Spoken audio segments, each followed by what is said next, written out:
നമസ്കാരം. ഡോക്ടറോട് ചോദിക്കാൻ പ്രോഗ്രാമിലേക്ക് എല്ലാ പ്രിയ പ്രേക്ഷകർക്കും സ്വാഗതം. നമ്മൾ ഇന്ന് സംസാരിക്കുന്നത് കൈത്തണ്ടയെയും കൈപ്പത്തിയെയും കൈവിരലുകളെയും ഒക്കെ ബാധിക്കുന്ന കാർപ്പൽ ടണൽ സിൻഡ്രോം എന്ന അസുഖത്തെക്കുറിച്ചാണ്.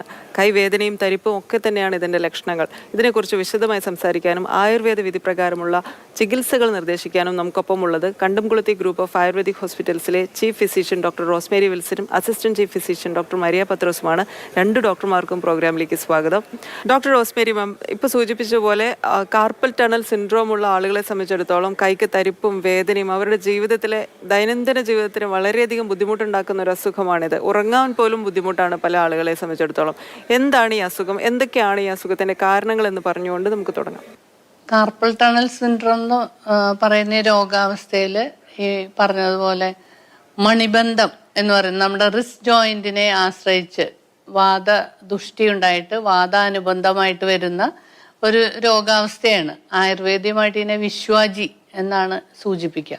എന്ന് പറഞ്ഞാൽ ആ മണിബന്ധത്തിൽ വൃദ്ധി അല്ലെങ്കിൽ ദുഷ്ടി ഉണ്ടായിട്ട് അതിന് ഒബ്സ്ട്രക്ഷൻ ഉണ്ടായിട്ട് അത് ആ നെർവ് സർക്കുലേറ്റ് ചെയ്യുന്ന ഭാഗത്തിന് പ്രശ്നങ്ങളെ ഉണ്ടാക്കുക. വേദന, സ്തബ്ധത അല്ലെങ്കിൽ അതിൻ്റെ പ്രവർത്തനക്ഷമതയെ കുറയ്ക്കുക എന്നീ ലക്ഷണങ്ങളോടുകൂടി കാണുന്ന ഒന്നാണ്.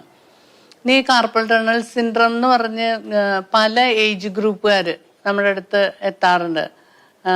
പൊതുവെ നോക്കുമ്പോൾ നമുക്കൊരു ജനറലൈസ് ചെയ്ത് പറയുകയാണെങ്കിൽ ടീച്ചേഴ്സ് അല്ലെങ്കിൽ കമ്പ്യൂട്ടർ റിലേറ്റഡ് ആയിട്ടുള്ള ജോബ് ചെയ്യുന്നവർ,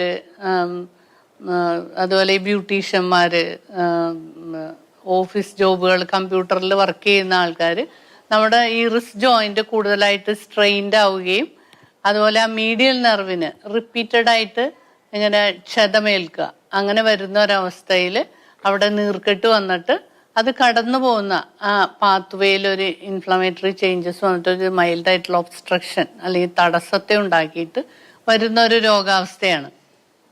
ഇത് ഇപ്പോൾ ഒരു 60-65 കഴിഞ്ഞവരൊക്കെ എന്ന് പറഞ്ഞാൽ വീട്ടമ്മമാർ, സ്ത്രീകളിൽ കൂടുതലായിട്ട് ഇത് നമ്മൾ നോട്ടീസ് ചെയ്യാറുണ്ട്. എന്ന് പറഞ്ഞാൽ അവര് വീട്ടുജോലികൾ ചെയ്യുന്ന അവസ്ഥയിലായാലും പാത്രം കഴുകുക അല്ലെങ്കിൽ എന്തെങ്കിലുമൊക്കെ ഹെവി ആയിട്ടുള്ള കാര്യങ്ങൾ ചെയ്യുന്ന അവസ്ഥയിൽ ഇങ്ങനത്തെ ഇഞ്ചുറി വരാനുള്ള ചാൻസസ് കൂടുതലാണ് എന്ന് വേണം നമ്മൾ മനസ്സിലാക്കാനായിട്ട്. എന്ന് പറഞ്ഞാൽ ഒരു 60-65 വയസ്സ് കഴിഞ്ഞവരും ഇതുപോലെ പ്രശ്നങ്ങളായിട്ട് വിരൽ നിവരുന്നില്ല, അല്ലെങ്കിൽ ഇങ്ങനെ മടങ്ങിയിരുന്നിട്ട് നമ്മൾ പിടിച്ച് നിവർത്തേണ്ട അവസ്ഥ, അല്ലെങ്കിൽ 3 വിരലുകൾക്ക് ഇപ്പൊ തമ്പും അതിനോടനുബന്ധമായിട്ടുള്ള 2-3 വിരലുകൾക്ക് വേദനയും പിടുത്തവും ഒക്കെ ആയിട്ട്, അല്ലെങ്കിൽ തരിപ്പ്, മരവിപ്പ്, വേദന, ശക്തിയായിട്ടുള്ള വേദന വരുന്ന അവസ്ഥ. അത് മുൻപോട്ട് നമ്മൾ റിസ്റ്റ് ജോയിന്റ് താഴേക്ക് പിടിക്കുമ്പോൾ ഈ വേദന അധികരിക്കുന്നതായിട്ടൊക്കെ ആയിട്ട് വരുന്ന ഒരവസ്ഥയാണ്.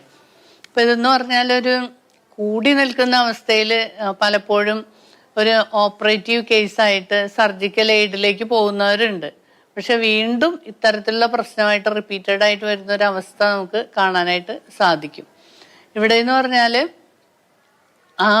അവിടെയുള്ള ആ ലോക്കലൈസ് ചെയ്തിട്ട് വരുന്ന ഒരു ഇൻഫ്ലമേറ്ററി ചേഞ്ചസിനെ മാറ്റിയിട്ട് അതിൻ്റെ സർക്കുലേഷൻ പ്രോപ്പറാക്കുക, അതിൻ്റെ വേദനയും പിടുത്തത്തിനെയും ഒക്കെ മാറ്റുന്ന രീതിയിലുള്ള ചികിത്സകളൊക്കെയാണ് കൊടുക്കേണ്ടത്. തീർച്ചയായിട്ടും ആയുർവേദത്തിൽ ഇതിന് വളരെ സക്സസ്ഫുൾ ആയിട്ടുള്ള അല്ലെങ്കിൽ വളരെ ഗുണം കിട്ടുന്ന വളരെയധികം ചികിത്സകൾ ഇതിനു വേണ്ടി പറയുന്നുണ്ട്. അതുപോലെ കഷായങ്ങളും അതുപോലെ കഴിക്കാവുന്ന കഷായങ്ങളും ചികിത്സകളും ഒക്കെ ഇതിൽ ചെയ്യാവുന്നതാണ്.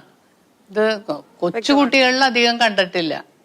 ഒരു മുതിർന്ന അഡൽട്ട് വയസ്സാണ് ഇത് കൂടുതലായിട്ട് നമ്മൾ കാണുന്നത്, നോട്ടീസ് ചെയ്യുന്നത്. പ്രായമായവരിലും ഇത് കാണാറുണ്ട്.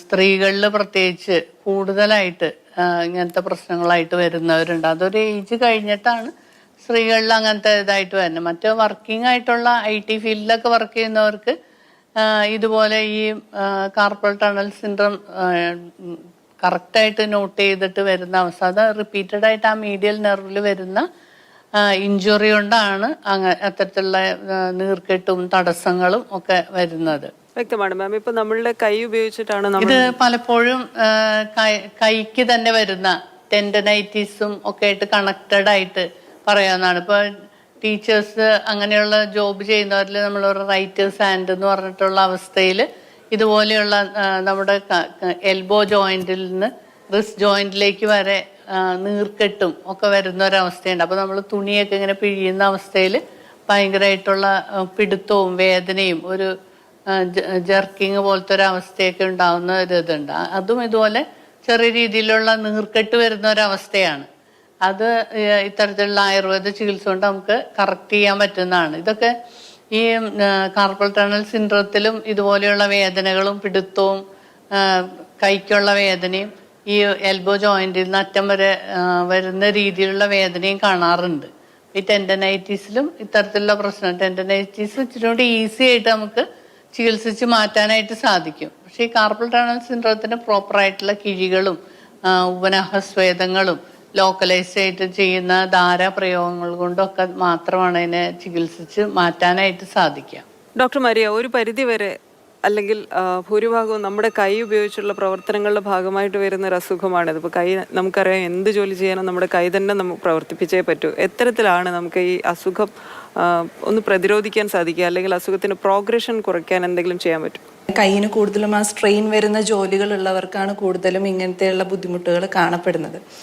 അപ്പോൾ ഒരു പരിധി വരെ നമുക്ക് നമ്മുടെ റിസ്റ്റിന് കുറച്ച് റെസ്റ്റ് കൊടുക്കാൻ, ഇപ്പോൾ കൂടുതൽ സമയം കമ്പ്യൂട്ടറൊക്കെ യൂസ് ചെയ്യുന്നവരാണ് എന്നുണ്ടെങ്കിൽ കുറേ നേരം ഒരു അരമണിക്കൂറൊക്കെ യൂസ് ചെയ്തതിന് ശേഷം ഒരു 5-10 മിനിറ്റ് കൈയിന് റെസ്റ്റ് കൊടുത്തതിന് ശേഷം, അല്ലെങ്കിൽ ആ സമയം തന്നെ നമുക്ക് കൈയിൻ്റെ എക്സസൈസ് പോലെയുള്ള ഫിംഗർ സ്ട്രെച്ചിങ് പോലെയുള്ള എക്സസൈസുകളോ അല്ലെങ്കിൽ ബോൾ നമുക്ക് ബോൾ പ്രസ്സിങ് പോലെയുള്ളതൊക്കെ ആ സമയത്ത് ചെയ്യുന്നതൊക്കെ കുറച്ച് നമ്മുടെ കൈകൾക്ക് റെസ്റ്റ് കൊടുക്കാനൊക്കെ വളരെ ഹെൽപ്പ് ചെയ്യുന്നതാണ്. പിന്നെ അതുപോലെ തന്നെ നമ്മൾ പൊസിഷൻ ചെയ്യുമ്പോൾ മോണിറ്ററിന് താഴെയായിട്ട് തന്നെ കീബോർഡ് വെക്കാനും, അതും എർഗണോമിക് പോലെയുള്ള കീബോർഡുകൾ യൂസ് ചെയ്യുകയാണെന്നുണ്ടെങ്കിൽ കുറച്ചും കൂടെ നമ്മുടെ കൈകൾക്ക് സപ്പോർട്ട് കിട്ടാനൊക്കെ ആയിട്ട് വളരെ ഹെൽപ്പ് ചെയ്യുന്നതാണ്. അതിൻ്റെ തൊട്ടടുത്ത് തന്നെ മൗസ് വെക്കാനും, അപ്പോൾ കൂടുതൽ നമ്മൾ അങ്ങോട്ടും ഇങ്ങോട്ടും കൈകൾ ചലിക്കുന്നതിന് പകരം തന്നെ അടുത്ത് തന്നെയാണെങ്കിൽ കുറച്ചും കൂടെ നമുക്ക് കൈയിന് സപ്പോർട്ട്. അതുപോലെ മൗസൊക്കെ യൂസ് ചെയ്യുന്ന സമയത്താണെങ്കിൽ നമ്മൾ മൗസ് പാഡൊക്കെ ആണെങ്കിലും നമ്മുടെ റിസ്റ്റിന് സപ്പോർട്ട് കിട്ടുന്ന രീതിയിലുള്ള പോലത്തെ മൗസ് പാഡുകൾ യൂസ് ചെയ്താൽ കുറച്ചും കൂടെ ബെറ്റർ ആയിരിക്കും. പിന്നെ ഇതുപോലെ തന്നെ അമിതവണ്ണം, അതുപോലെ ഡയബറ്റീസ്, തൈറോയിഡ് അങ്ങനെയുള്ളവർക്കും ചിലപ്പോൾ ഇതുപോലുള്ള ബുദ്ധിമുട്ടുകൾ കാണാറുണ്ട് ഇതിൻ്റെ കൂട്ടത്തിൽ തന്നെ. അപ്പോൾ അങ്ങനെയൊക്കെയുള്ളവരാണെന്നുണ്ടെങ്കിൽ അതിനെയൊക്കെ കൺട്രോൾ ചെയ്യാനും കൂടെ ഈ സമയത്ത് പ്രത്യേകം ശ്രദ്ധിക്കുക. പിന്നെ കൈകൾക്കാണെങ്കിലും ഇതുപോലെ പറയുന്ന പോലെ ഒരുപാട് ചികിത്സകളും മരുന്നുകളൊക്കെ ആണെങ്കിലും ഇതിന് പറ്റുന്ന രീതിയിൽ നമുക്ക് ആയുർവേദത്തിൽ ചെയ്യാനായിട്ട് സാധിക്കുന്നതാണ്. വ്യക്തമാണ്. ഡോക്ടർ റോസ്മേരി മാം, ഡോക്ടർ റോസ്മേരി മാം, നമുക്കൊരു പ്രേക്ഷകന്റെ കോൾ വെയിറ്റിംഗ് ആണ്. കണ്ണൂരിൽ നിന്ന് സുരേഷ് ബാബു ആണ്. സർ സ്വാഗതം, ഡോക്ടറോട് സംസാരിച്ചോളൂ. Hello doctor. ഹലോ, ചോദിച്ചോളൂ. Hello doctor. ഹലോ. എനിക്കൊരു നടുവേദനയാണ്. ഹലോ. നടുവേദന.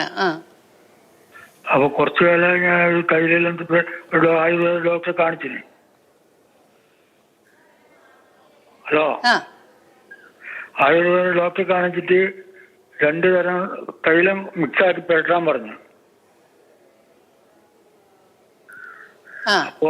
ഷുഗർ അങ്ങനെ വല്ലതുണ്ടോ? ഷുഗർ ആണോ, ഡയബറ്റിക് ആണോ? എന്താന്നറിയില്ല, നടു പുറം വേദന. എന്ത് പ്രായമുണ്ട്? പ്രായം 64 വയസ്സ്. ഷുഗർ അങ്ങനെ വല്ലതുണ്ടോ? ഡയബറ്റിക് ആണോ? ഷുഗറും പ്രഷറും എല്ലാം ഉണ്ട്. എല്ലാം ഉണ്ട്. അപ്പൊ അത് കൺട്രോൾഡ് ആയിട്ട് ഇരിക്കാനും മരുന്നൊക്കെ കഴിച്ച് കൃത്യമായിട്ട് പോവാ. അതല്ലെങ്കിൽ ഷുഗർ കൂടി നിൽക്കുമ്പോൾ വേദനകളൊക്കെ വരാൻ സാധ്യതകളാണേ. അപ്പൊ ഇപ്പൊ പുറത്തെ വേദന അങ്ങനെ പറയണോണ്ട് അഷ്ടവർഗം കഷായം വാങ്ങിക്കുക. അഷ്ടവർഗം കഷായം, അത് 15 ml കഷായം, 60 ml വെള്ളം ഒഴിക്കുക. രാവിലെ വൈകിട്ടും കഴിക്കുക. പിന്നെ കുഴമ്പ് വരട്ടി ആവി പിടിക്കുക. മഹാനാരായണ തൈലവും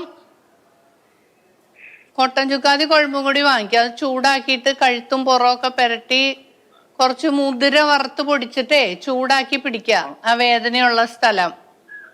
ഞാനിപ്പം തല കുളിക്കല് കുറയ്ക്ക.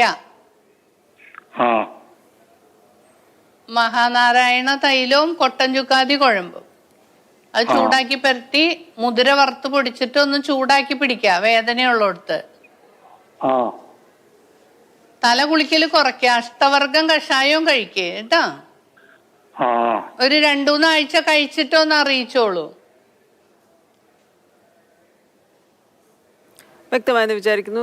സുരേഷ് സാർ വിളിച്ചതിന് നന്ദി. ഡോക്ടർ, നമുക്ക് ഈ ചികിത്സയെ കുറിച്ച് പറയാം. കാർപ്പൽ ടണൽ സിൻഡ്രോം ഉള്ള ആളുകളിൽ ചികിത്സയ്ക്ക് ശേഷവും ഈ അസുഖം തിരിച്ചു വരുന്ന സാഹചര്യം പലർക്ക് കണ്ടുവരുന്നുണ്ട്. വേദന തുടരുന്നു, തരിപ്പ് തുടരുന്നു. ഇങ്ങനെയൊക്കെയുള്ള ഒരു സാഹചര്യത്തിൽ ആയുർവേദത്തിൽ ഈ അസുഖത്തെ ചികിത്സിച്ച് പരിപൂർണമായും ഭേദമാക്കാവുന്നതാണോ? നമ്മൾ റിസ്റ്റ് കൂടുതൽ സ്ട്രെയിൻ ചെയ്തിട്ടുള്ള ജോലി, അല്ലെങ്കിൽ റിസ്റ്റ് എപ്പോഴും എവിടെയെങ്കിലും ടച്ച് ചെയ്തിരുന്നിട്ട് കൂടുതൽ എക്സേർഷൻ അവിടെ വരുന്നോണ്ടാണ് അത് വൺസ് അത് വരുന്നത്. അപ്പൊ നമ്മള് എപ്പോഴും അത് റിസ്റ്റിന് ക്യാപ്പ് പോലെയുള്ള ഇതൊക്കെ വെച്ചിട്ട് ഇരുന്ന് ജോബ് ചെയ്യുമ്പോൾ അത്തരത്തില് കമ്പ്യൂട്ടർ ഇതിൽ ജോബ് ചെയ്യുന്നവരാണെങ്കിൽ അങ്ങനത്തെ രീതിയിലുള്ള ഒരു അവസ്ഥയിലേക്ക് പോവുക. അതുപോലെ ഹെവി ആയിട്ടുള്ള ജോലി ചെയ്യുന്ന, ഭാരപ്പെട്ട സാധനങ്ങൾക്ക് എടുത്ത് ലിഫ്റ്റ് ചെയ്യുക, അങ്ങനെയൊക്കെയുള്ള ജോലി ചെയ്യുന്നവരാണെങ്കിലും കൂടുതൽ ശ്രദ്ധിക്കണം. അങ്ങനെ ഈ വേദനയും പിടുത്തവും വരുന്നതുകൊണ്ട് അപ്പൊ ഉള്ള സ്ഥിതിക്ക് അത് മാറുന്നതിന് വേണ്ടിയിട്ട് ലോക്കലൈസ് ചെയ്തിട്ടുള്ള ധാന്യാമ്ലധാര, പിഴിച്ചില്, അല്ലെങ്കിൽ ഉപനാഹസ്വേദം അങ്ങനെ കെട്ടി വെച്ചിട്ട് മരുന്ന് കുറുക്കി പേസ്റ്റാക്കി കെട്ടുന്നതാണ്, കെട്ടിവെക്കുക. അതുപോലെ ചെറുനാരങ്ങയൊക്കെ ചേർത്തിട്ട് ചെയ്യുന്ന കിഴി പ്രയോഗങ്ങൾ, ലോക്കലൈസ് ചെയ്യുന്ന പിഴിച്ചില്, ഇതുപോലെയുള്ള ചികിത്സയിലേക്ക് വരുമ്പോൾ എന്തായാലും നല്ല വ്യത്യാസം വന്ന് പിന്നെ നമ്മളത് ഫോളോ അപ്പ് പോലെ തന്നെത്താൻ വീട്ടിൽ ചെയ്യത്തക്ക രീതിയിൽ കുഴമ്പ് കൈമ മാത്രമായാലും പുരട്ടിയാൽ മതിയല്ലോ. അപ്പോൾ ലോക്കലായിട്ട് കഴുത്തിന്റെ അവിടെ നിന്ന് തുടങ്ങി ഷോൾഡറും കയ്യത്തെ പുരട്ടിയിട്ട് ചൂടുവെള്ളത്തിൽ കുളിക്കാനായിട്ട് ശ്രദ്ധിക്കുക. അതുപോലെ പ്രസാരണ്യാദി കഷായം, വരുണാദി കഷായം, കോകിലാക്ഷം കഷായം, ഇത്തരത്തിലുള്ള വളരെയധികം ഫലപ്രദമായിട്ടുള്ള കഷായ യോഗങ്ങളുണ്ട്. അതോടൊപ്പം തന്നെ ശിരസിൽ നിന്ന് അതുപോലെ ക്രേനിയൽ നെർവ്സിനെ സ്റ്റിമുലേറ്റ് ചെയ്യുന്ന രീതിയിലുള്ള തളം, നെറുകയിൽ തളം വെച്ച് തുടയ്ക്കുക. പിന്നെ ഗന്ധതൈലം 2 നേരം കഴിക്കുക. ഗന്ധതൈലം പാലില് ഒരു 8 to 10 ഡ്രോപ്സ് വീതം പാലിൽ ചേർത്തിട്ട് അഡൽട്സിനായിട്ട് കഴിക്കുക. അപ്പൊ അത് അവിടത്തേക്കുള്ള സർക്കുലേഷനെ പ്രൊമോട്ട് ചെയ്യാനും ആ വേദനകളെയൊക്കെ മാറ്റാനും ഒക്കെ എപ്പോഴും സഹായിക്കും. പിന്നെ നമുക്ക് കൈയുടെ ഈ റിസ്റ്റ് ഇങ്ങനെ റൊട്ടേറ്റ് ചെയ്യുന്ന രീതിയിലുള്ള ചെറിയ എക്സസൈസുകൾ നമുക്ക് വീട്ടിൽ തന്നെ ചെയ്യാവുന്നുള്ളൂ. ഇപ്പൊ ഈ കുഴമ്പൊക്കെ പുരട്ടി വെറുതെ ഇരിക്കുന്ന നേരത്തെ അത് ചെയ്യുക. അതുപോലെ ചൂടുവെള്ളത്തില് കാടിവെള്ളം ആയിട്ടുണ്ടെങ്കിൽ നന്നായി അതിൽ ഉപ്പിട്ട് വെന്തിട്ട് കൈ അതിൽ മുക്കി വെക്കാനായിട്ട് ശ്രദ്ധിക്കുക. അപ്പൊ നീർക്കെട്ട് പോവാനായിട്ട് അത് ഹെൽപ്പ് ചെയ്യും. എപ്പോഴും കിഴികളും ലോക്കലൈസ് ചെയ്യുന്ന പിഴിച്ചില് ഇങ്ങനത്തെയൊക്കെ ചികിത്സകൾ തന്നെ വേണ്ട വരും ഇങ്ങനത്തെ ഒരു അവസ്ഥയിൽ അതിനെ മാറ്റിയെടുക്കാനായിട്ട്. എപ്പോഴും ഈ റിസ്റ്റ് ജോയിന്റ് എന്ന് പറയുന്നത്, അല്ലെങ്കിൽ നമ്മുടെ കൈകൾ എന്ന് പറയുന്നത് നമുക്ക് എപ്പോഴും ജോലി ചെയ്യാനും എല്ലാത്തിനും ആവശ്യമുള്ളതാണ്. അപ്പൊ ഒരു പ്രാവശ്യം അങ്ങനെ വന്ന് ഇപ്പൊ ഓപ്പറേറ്റ് ചെയ്ത് വീണ്ടും വന്നേക്കുന്ന വ്യക്തികളുണ്ട്. അപ്പൊ അവര് കൂടുതലായിട്ട് ഇത്തരത്തിലുള്ള കാര്യങ്ങളിൽ ശ്രദ്ധിക്കുക. ഇപ്പൊ അവിടെ ഈ പ്രശ്നമുള്ള ഭാഗത്ത് മർമാണി ഗുളിക അരച്ചിടുക. അപ്പോൾ അല്ലാതെ ഡോക്ടറെ കണ്ടിട്ട് അല്ലെങ്കിൽ ആയുർവേദ ഡോക്ടറെ കണ്ടിട്ട് അതിന്റെ ചികിത്സകൾ എഴുതി വാങ്ങി അത് കണ്ടിന്യൂ ചെയ്ത് ചെയ്യുകയാണെങ്കിൽ ഇതിനെ പൂർണ്ണമായിട്ടും മാറ്റിയെടുക്കാനായിട്ട് സാധിക്കുന്നതാണ്. പ്രായമായവർ വരാറുണ്ട് ഇതുപോലെ തന്നെ. അവർക്ക് മറ്റ് അസ്ഥിസന്ധികളിൽ വരുന്ന മെയിൻ ജോയിന്റ്സിൽ ഓസ്റ്റിയോആർത്രൈറ്റിക് ചേഞ്ചസ് വരുന്നത് പോലെ തന്നെ ചെറിയ ഡീജനറേറ്റീവ് ചേഞ്ചസും ഈ റിസ്റ്റ് ജോയിന്റിൽ ആഡഡ് ആയിട്ട് വരാറുണ്ട്. അതുപോലെ ഗൗട്ട് ആർത്രൈറ്റിസ് ഉള്ളവര്, അപ്പൊ അവിടെ ഗൗട്ടിന്റെ ഫോർമേഷൻസ് ചിലപ്പോൾ വന്നിട്ട് ഇതുപോലെ ഒബ്സ്ട്രക്ഷൻ വന്ന് സെയിം ഇതുപോലെ കൈവിരലുകൾക്ക് പിടുത്തവും നിവർത്താനുള്ള ബുദ്ധിമുട്ടും ശക്തമായിട്ടുള്ള കഴപ്പ് വേദനയൊക്കെ ആയിട്ട് വരുന്ന അവസ്ഥയുണ്ട്. അവിടെയും ഇതുപോലെയുള്ള ചികിത്സാ പ്രയോഗങ്ങളും അതോടൊപ്പം തന്നെ കഷായയോഗം മരുന്നുകളൊക്കെ കഴിച്ച് തന്നെയാണ് അതിനെ മാറ്റിയെടുക്കാനായിട്ട് സാധിക്കുന്നത്. ഡോക്ടർ മരിയ, ഇപ്പോൾ നമ്മൾ ദൈനംദിന ജീവിതത്തിൽ കൈകളുടെ ഉപയോഗം അത്ര പ്രധാനമാണ്. അപ്പോൾ ഈ അസുഖവുമായി ജീവിക്കുന്ന ഒരാളെ സംബന്ധിച്ചിടത്തോളം നിരന്തരമായ വേദനകളൊക്കെ ബുദ്ധിമുട്ടിക്കുന്നുണ്ടാവും. എന്തെങ്കിലുമൊക്കെ ഇപ്പോൾ കെട്ടിവെക്കുന്നതിലൂടെയോ സ്പ്ലിന്റ് ഇടുന്നതിലൂടെയോ ഒക്കെ അവർക്ക് ഒരു റിലീഫ് സാധ്യമാണോ? നമുക്ക് ഇപ്പോൾ കമ്പ്യൂട്ടറൊക്കെ യൂസ് ചെയ്യുന്ന അവരാണെന്നുണ്ടെങ്കിൽ ആ ഒരു ടൈമിൽ കമ്പ്യൂട്ടർ യൂസ് ചെയ്യുന്ന സമയത്തൊക്കെ വേണമെങ്കിൽ ഇത് നമുക്ക് സ്പ്ലിന്റ് പോലെയൊക്കെ ഇടാം. അതുപോലെ രാത്രി ഉറങ്ങുമ്പോൾ ഇതുപോലെ ചിലപ്പോൾ കൂടുതലും പേർക്ക് രാത്രി ഉറങ്ങുന്ന സമയത്ത് നല്ല രീതിയിൽ തന്നെ ഇതിന്റെ വേദന കൂടുന്നതായിട്ടൊക്കെ പറയാറുണ്ട്. പറയാറുണ്ട്. അപ്പോൾ അതുകൊണ്ട് തന്നെ ആ ഒരു സമയത്തും വേണമെങ്കിൽ ഈ സ്പ്ലിൻ്റ് ഇട്ട് പിറ്റേ ദിവസം അഴിച്ചു വെക്കണമെങ്കിൽ അങ്ങനെയുള്ള രീതിയിലായിട്ട് നമുക്കത് യൂസ് ചെയ്യാൻ പറ്റും. പിന്നീട് പറയുകയാണെങ്കിൽ നമ്മുടെ ദൈനംദിന ജീവിതത്തിൽ നമ്മളിപ്പോൾ സ്ത്രീകളൊക്കെ ആണെങ്കിലും കൂടുതലും അലക്കി പിഴിയുന്ന സമയത്ത്, തുണി പിഴിയുന്ന സമയത്തൊക്കെയാണ് ഇങ്ങനെ കൂടുതലും വേദനകൾ ഇതൊക്കെ കാണാറുണ്ട്. അപ്പം അങ്ങനെയുള്ളവരൊക്കെ ആണെന്നുണ്ടെങ്കിൽ അതൊക്കെ ഒന്ന് കുറയ്ക്കാനും അങ്ങനെയൊക്കെ ആയിട്ട് ശ്രദ്ധിച്ചാൽ കുറച്ചും കൂടെ നല്ലതായിരിക്കും. പിന്നെ അതുപോലെ തന്നെ അവിടെ ഇപ്പോൾ ഡോക്ടർ പറഞ്ഞ പോലെ തന്നെ അതിൻ്റെ അത് കുറയ്ക്കാനൊക്കെ ആയിട്ട് മർമാണി ലേപം, അങ്ങനെയുള്ള കൊട്ടൻ ചുക്കാതി ചൂർണം വെച്ചിട്ടുള്ള ലേപം, അല്ലെങ്കിൽ ഉപനാഹസ്വേദം പോലെയുള്ളതൊക്കെ നമുക്കത് ചെയ്യുന്നതൊക്കെ ഒരു പരിധിവരെ നമുക്ക് ഈ വേദനയെ കുറയ്ക്കാനും അതിനൊക്കെ ആയിട്ട് ഒരുപാട് ഹെൽപ്പ് ചെയ്യുന്നതാണ്. ഡോക്ടർ റോസ്മേരി മാം, ഈ അസുഖം ഒരിക്കൽ വന്നു തുടങ്ങിയാൽ തുടർച്ചയായിട്ട് ചികിത്സിച്ചുകൊണ്ടേ ഇരിക്കണോ, അതോ ചികിത്സിച്ചത് പൂർണ്ണമായി അസുഖം മാറുന്ന ഒരു സാഹചര്യമുണ്ടോ? ട്രീറ്റ്മെന്റുകളൊക്കെ ചെയ്ത് അത് മാറിക്കഴിഞ്ഞാൽ പിന്നെ നമ്മൾ കുഴമ്പ് ഉപയോഗിക്കുന്നത് നല്ലതായിരിക്കും. എപ്പോഴും കുഴമ്പ് ചൂടാക്കി കയ്യിലും ഒക്കെ പുരട്ടി ചെറിയ രീതിയിലുള്ള എക്സസൈസുകൾ, റിസ്റ്റ് ട്വിസ്റ്റിങ്ങും അതുപോലെ കൈവിരലുകൾ ഇങ്ങനെ നിവർത്തുകയും ചുരുക്കുകയൊക്കെ ചെയ്യുന്ന രീതിയിൽ നമ്മൾ ഡെയിലി റുട്ടീനായിട്ട് ഇങ്ങനെ നടക്കുന്ന അവസ്ഥയിൽ തന്നെ ചെയ്യാൻ പറ്റുന്ന കാര്യങ്ങളാണത്. അത് കൂടുതൽ ശ്രദ്ധിച്ചാൽ നല്ലതാണ്. ഇപ്പൊ ഉണ്ടായി മാറിയെന്ന് ഉടനെ തന്നെ റിപ്പീറ്റ് ചെയ്ത് വരണമെന്നില്ല. അത് ചിലപ്പോൾ ഒരു വർഷം കഴിഞ്ഞ് 2 വർഷമൊക്കെ 2-3 വർഷങ്ങൾ കഴിഞ്ഞിട്ട് റിപ്പീറ്റഡ് ആയിട്ട് അടുത്ത കയ്യിലായിരിക്കും ചിലപ്പോൾ അത് കാണുക. അവർക്ക് അങ്ങനെ വരാനുള്ള ഒരു ടെൻഡൻസി ഉള്ള ജോബ് ആയതുകൊണ്ട് അവർ അങ്ങനത്തെ രീതിയിൽ ഉള്ള ജോലിയിൽ മൂവ് ചെയ്യണവരാകുന്നതുകൊണ്ടായിരിക്കും അവർക്ക് റിപ്പീറ്റഡ് ആയിട്ട് അത് വരാനുള്ള ചാൻസ്. ഉടനെ തന്നെ വരണമെന്നില്ല, പക്ഷെ നമ്മളത് വരാതിരിക്കാൻ വേണ്ടി വൺസ് അതങ്ങനെ വന്നിട്ടുണ്ടെങ്കിൽ നമ്മൾ ശ്രദ്ധിക്കുക. എന്ന് പറഞ്ഞാൽ ഈ കുഴമ്പ് ഉപയോഗിക്കുന്ന രീതിയിലും ചെറിയ രീതിയിലുള്ള എക്സസൈസുകൾ കൈക്ക് കൊടുക്കുന്ന രീതിയിലും നമ്മൾ എന്ത് ജോബിലാന്ന് വെച്ചാൽ ആ ചെയ്യുന്ന റിസ്റ്റിന് പൊസിഷനിങ് ചെയ്യുന്നത് പ്രോപ്പറാക്കുകയൊക്കെ ചെയ്താൽ വീണ്ടും വരാതിരിക്കുന്ന ഒന്നാണ്. ഇത് തികച്ചൊരു വാദാനുബന്ധമായിട്ട് വരുന്ന ഒരു രോഗാവസ്ഥയാണ്. എന്ന് പറഞ്ഞാൽ നമ്മുടെ മൂവ്മെന്റ്സിനെ റെസ്ട്രിക്റ്റ് ചെയ്യുക, പല രീതിയിലുള്ള വേദനകളെ ഉണ്ടാക്കുക, അങ്ങനത്തെ ഉള്ളൊരു